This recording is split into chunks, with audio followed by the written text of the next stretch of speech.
Merci, Monsieur le Président. D'abord un commentaire, puis une question à la Commission, ou en tout cas une recommandation.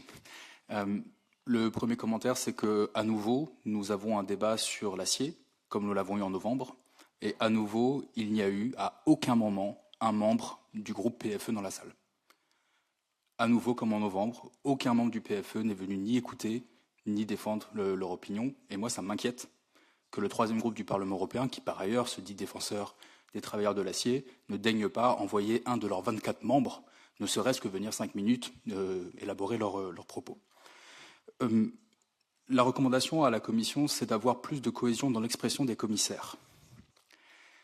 Sur l'expression des commissaires, pas sur l'acier spécifiquement, mais sur les enjeux qui ont un impact sur l'acier. Il y a eu des commentaires assez décevants d'un commissaire en janvier sur la question des engrais et du mécanisme d'ajustement carbone aux frontières, qui a créé une perturbation sur les marchés et une inquiétude pour les investisseurs.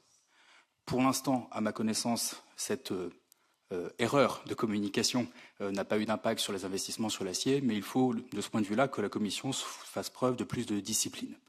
Et l'autre élément qui concerne nos amis du Conseil, un des enjeux fondamentaux pour permettre l'investissement dans l'acier vert, c'est la certitude que nous aurons un ETS qui va continuer à fonctionner avec un prix de marché fixé par l'offre et la demande. Et donc là-dessus, on a eu notamment le chancelier allemand, Friedrich Merz, mais aussi le président de la République, Emmanuel Macron, qui ont eu des propos il y a quelques semaines, qui étaient des propos inutilement interventionnistes et qui créent une incertitude sur le prix futur de l'ETS. Et donc là-dessus, je pense que nous, parlementaires européens, nous devons être les adultes dans cette discussion. Et nous devons faire preuve de sérieux.